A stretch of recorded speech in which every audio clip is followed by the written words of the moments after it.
time for speakers. So the first speaker is Jean Su. Thank you so much, Jean, for coming tonight. Jean is a consultant in engineering, and she was, when we got to know her, she was an engineering manager at Medium. You've also worked at Google and Pulse, and you have now recently decided to work as a consultant.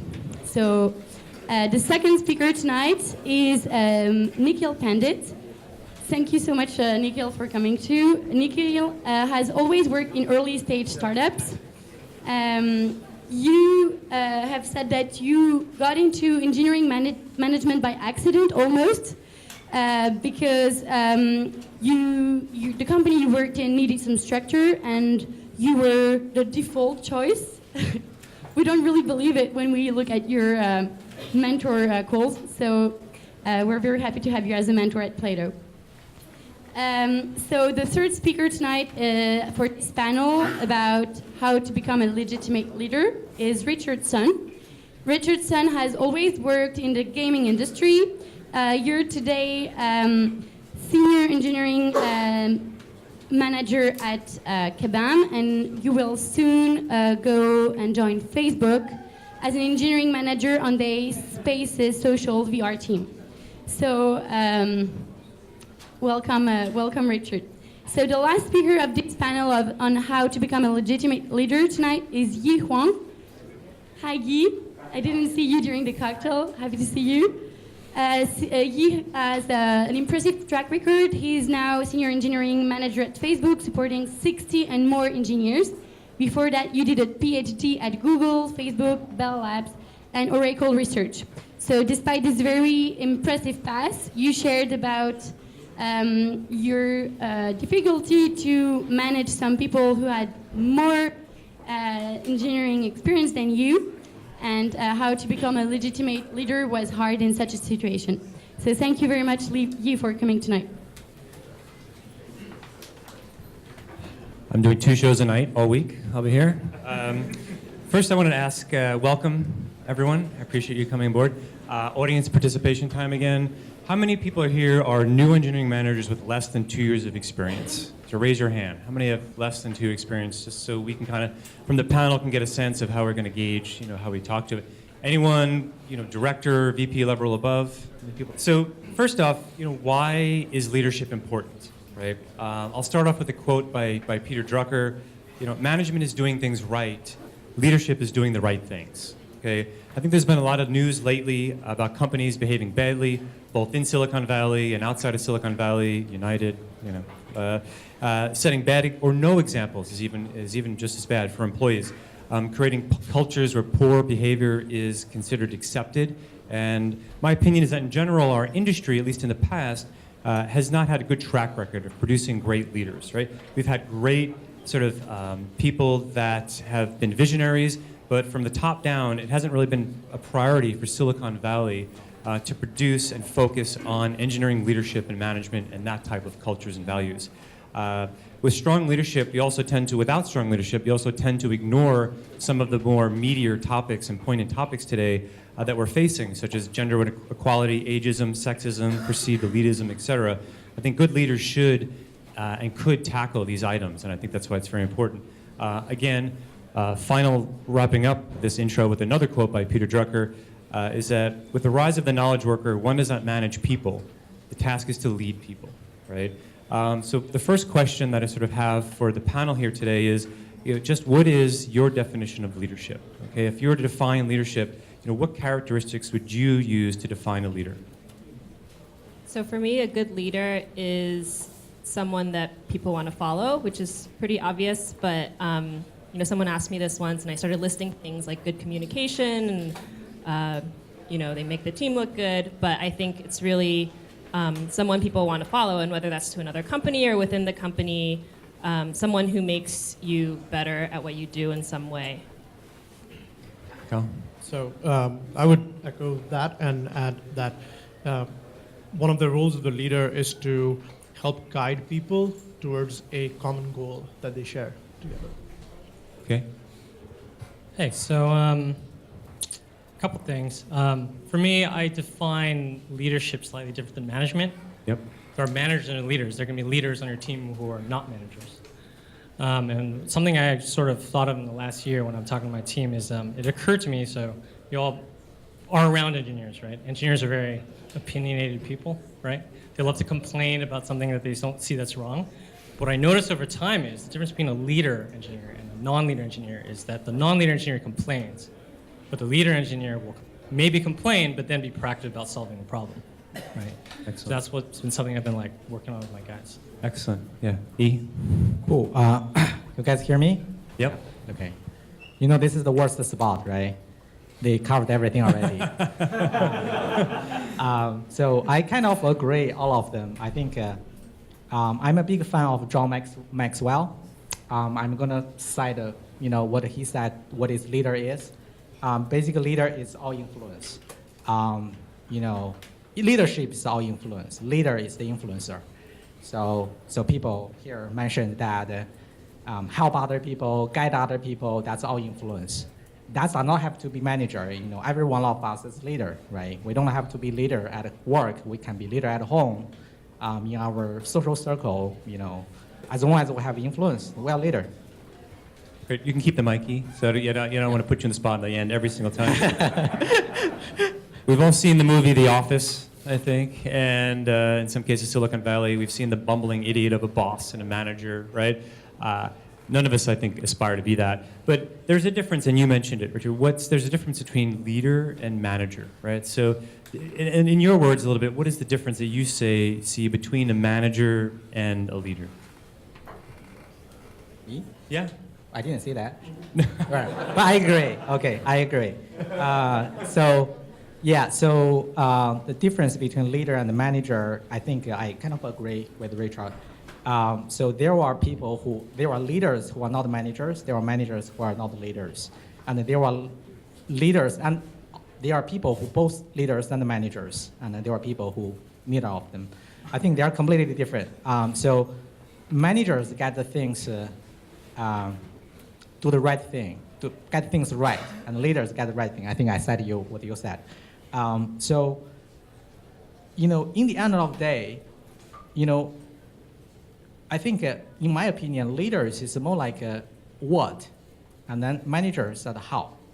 Leaders control the direction, the goals, but the managers control the speed, the velocity, how to get there. So that's the general on the high level. That's what I think. Great. Anyone else in the panel to add? I lost track of the question.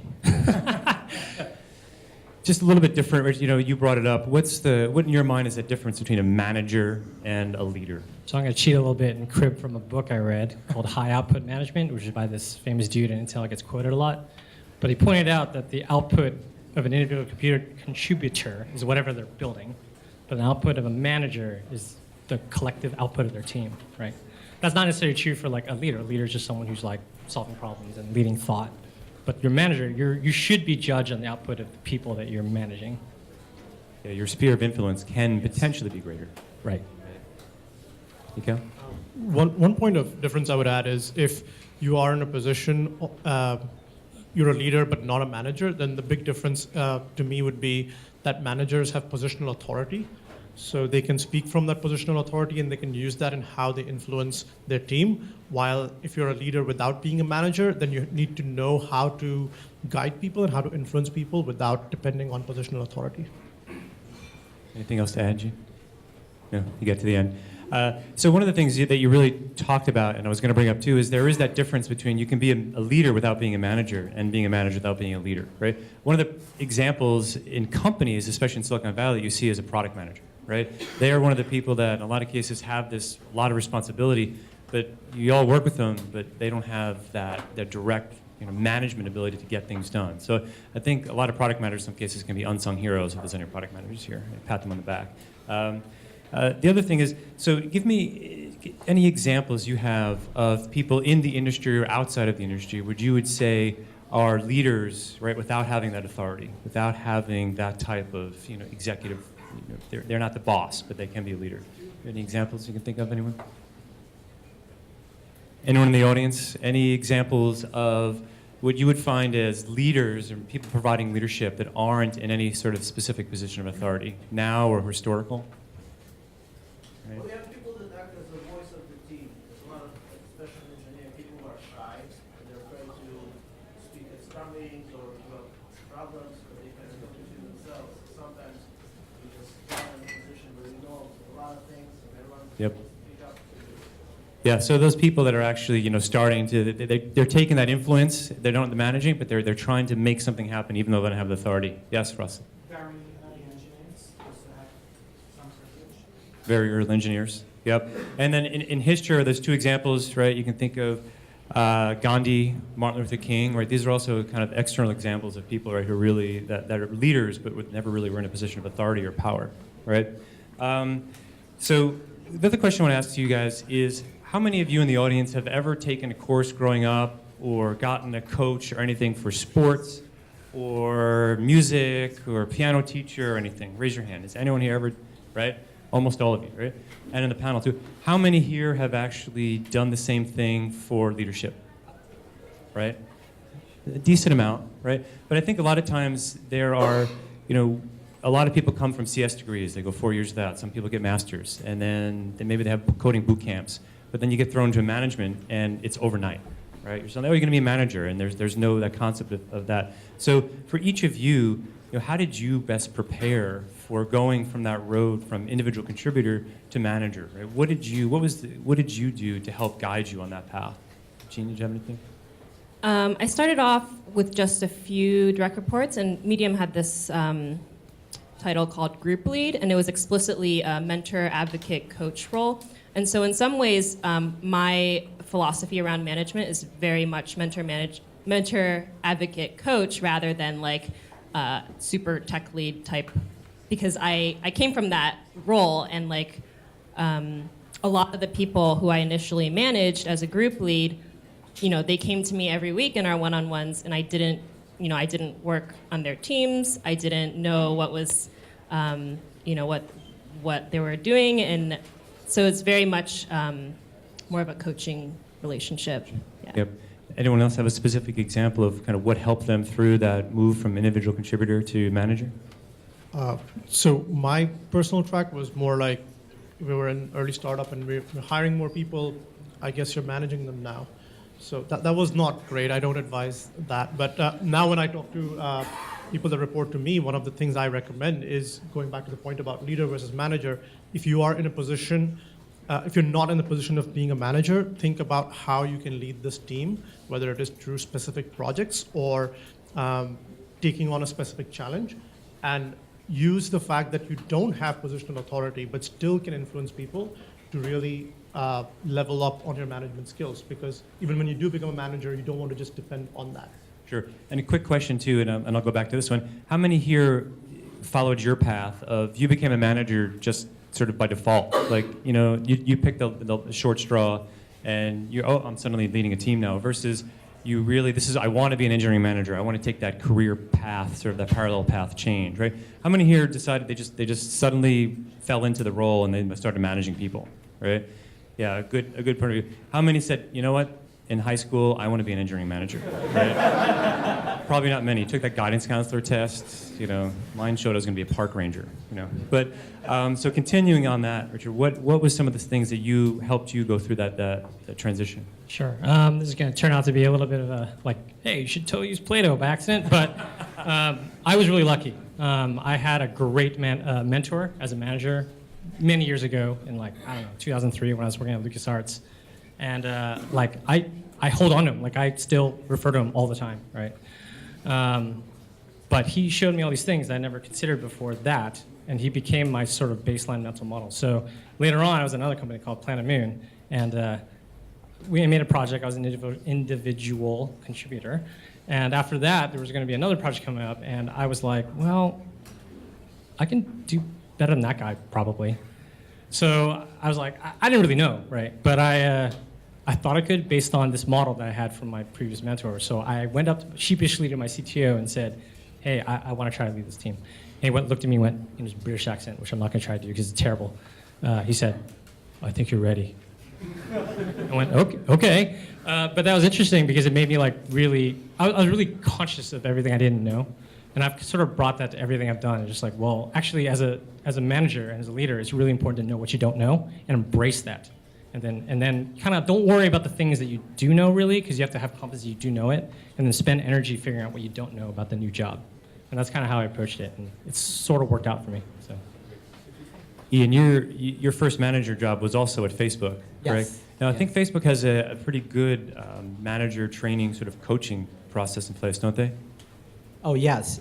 So kind of a history about myself. So I became manager because my manager wanted me to become manager.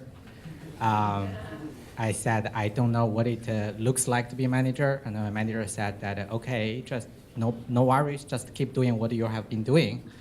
Apparently, he lied. So I changed a lot. I had to change everything that I had to do. The only thing that is not changed is that, the purpose, the role that I play, which is to add values to other people, just to provide service to other people. The only thing that is not changed, but everything changed, like how to add a service, add value to other people. And you mentioned the kind of the trainings that we have at Facebook. Yes, we do have a lot of trainings, but the trainings is only bring you to this role, but it never follows after that. So that's why I think that Plato, the kind of work here is really going to help bridge that gap. Yeah, I'm a strong believer in Plato too, right? That's my pitch. Right. I noticed that in your past you were in the Peace Corps. Is that correct? Oh no, I was kind of involved in the activities related to Peace Corps, but I was not eligible to be the Peace Corps. Okay. But okay. I worked with a couple of Peace Corps volunteers, returned Peace Corps volunteers. And do you think any of that volunteering can actually, whether it's Peace Corps or the food bank or anything, do you think that can help with leadership and growth? Oh, absolutely. I think that's probably the best place to grow your leadership because there's no authority. Nobody has to listen to you. You have to really use your influence, right? So give you guys an example. So when I was involved in the Peace Corps, so I was in PhD. I didn't have any income. The only income I had was the research assistantship. How many of you had a PhD? Okay, so you know what I'm talking about, right? Kind of $1,000 per month.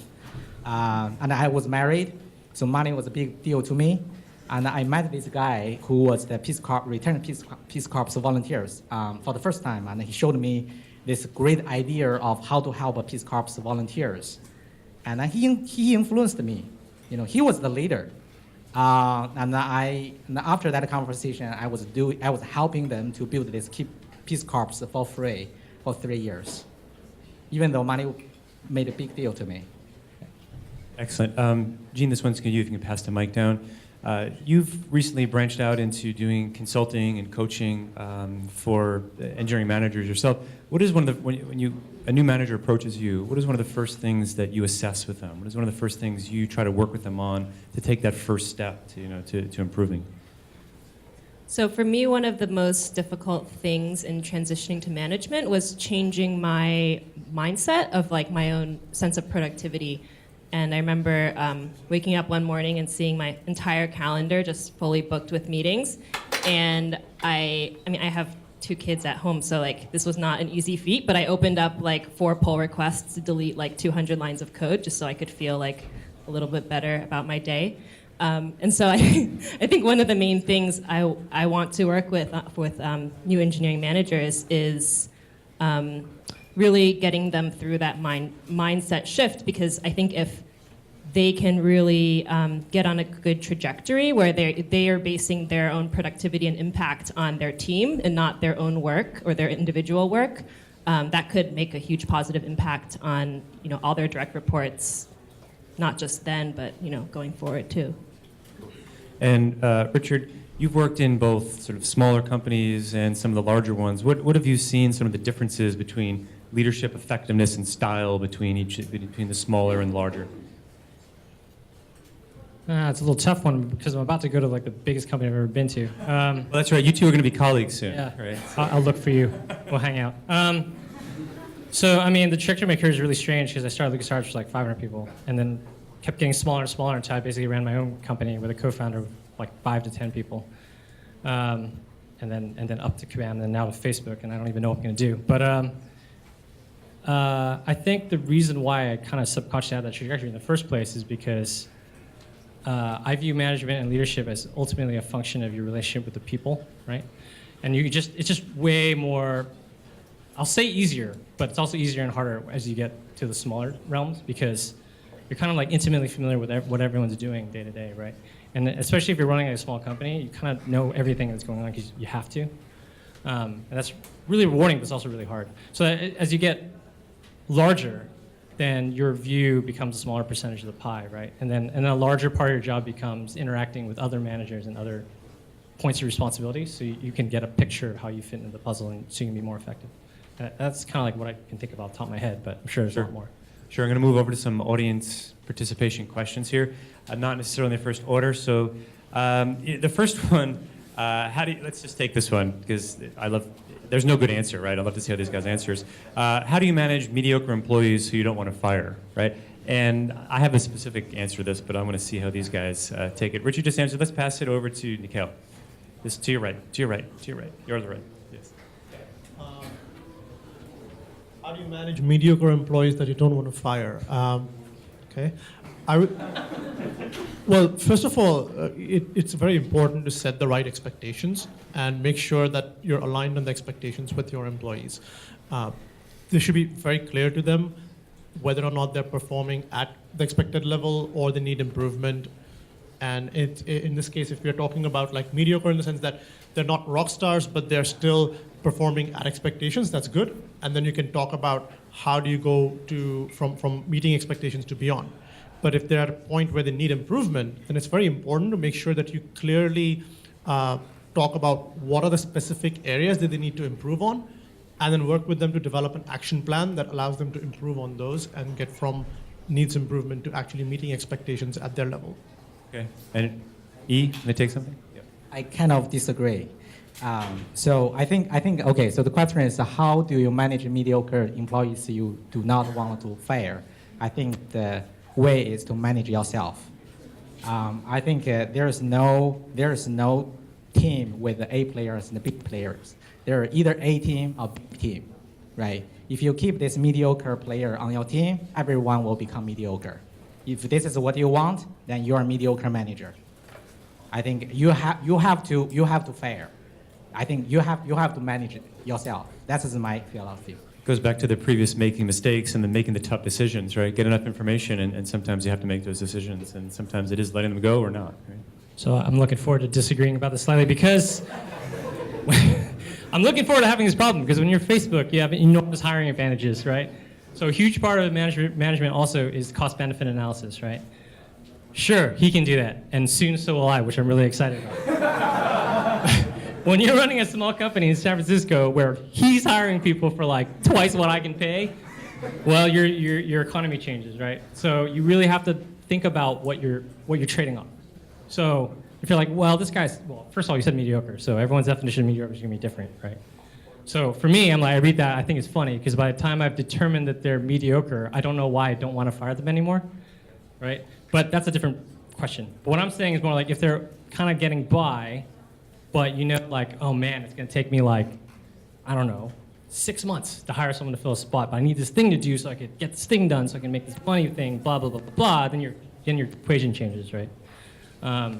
So there's no one answer to this. You have to determine what makes sense for your group, for your business, for your situation. Great. One last question, and then we have enough time for one, is everyone here how do you inspire your team, right? It could be there's a release that's coming on Monday, you want them to work on the weekend, they're working on a feature that's really not sexy, they don't want to do it. How do you go about being that leader instead of that manager, right? Not cracking the whip. How do you really inspire them to lead? Jean, do you want to take this one? One thing I like to do, which is a little bit awkward, but I think it's effective, is to ask people what they want to get out of their time at a company, because you have to talk about them leaving the company, which I think people don't want to talk about. But I think if you can understand what people want to get out of, what's the story of their time there. So maybe it's like, yeah, it's not an exciting feature, but this is a great opportunity to really hone your execution skill on something that's not that exciting. And like that's just, That's definitely a good point, right? Mikhail, anything? Sorry, Yeah, so how do you inspire your team? Very uninspiring work they want to do, you have to get it done. How do you make it happen?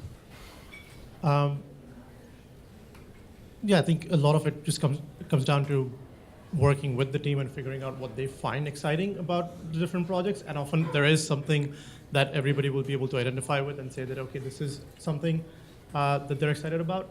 And on the other hand, if it is truly something that nobody's excited about, then yeah, I think most people recognize that it is important for the company and they Free beer, I mean. I like to use fear. No, just kidding. Might poop on their desk. No.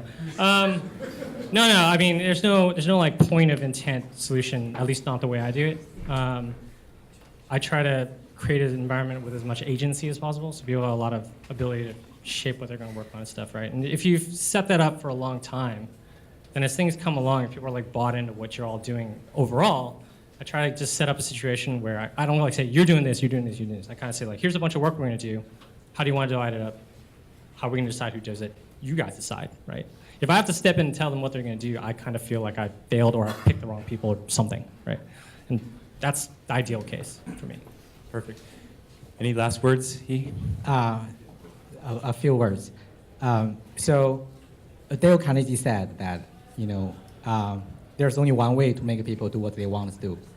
I'm sorry. There's only one way to make people do a thing, and it's make them want to do it, right? I think either, increasing the incentive or increase the penalty won't work at all, at least in the long term. I think I kind of agree with Jane. I think that you have to motivate them. I don't believe that there is absolutely not interesting, not exciting thing to do. So you have to change your team's perspectives, right?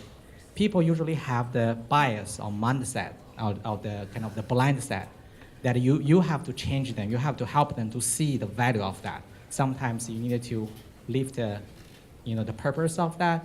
Sometimes you have to, change the perspectives. To be honest, I haven't seen anything that is truly not exciting yet. But you have to truly believe by yourself first. Sure, trying to find out what intrinsically motivates them to get the work done. Well, we are running out of time for this panel. I could sit here for a long time. We will be available after this. I think there's still some reception. So for any of you who have questions that didn't get answered, there's social media. I'm sure anyone on this panel will be happy to take an email or Facebook or any request and answer you guys. Thank you again for your panel. Appreciate your time. Enjoy the rest of the evening and looking forward to the rest of the talks. Thank you.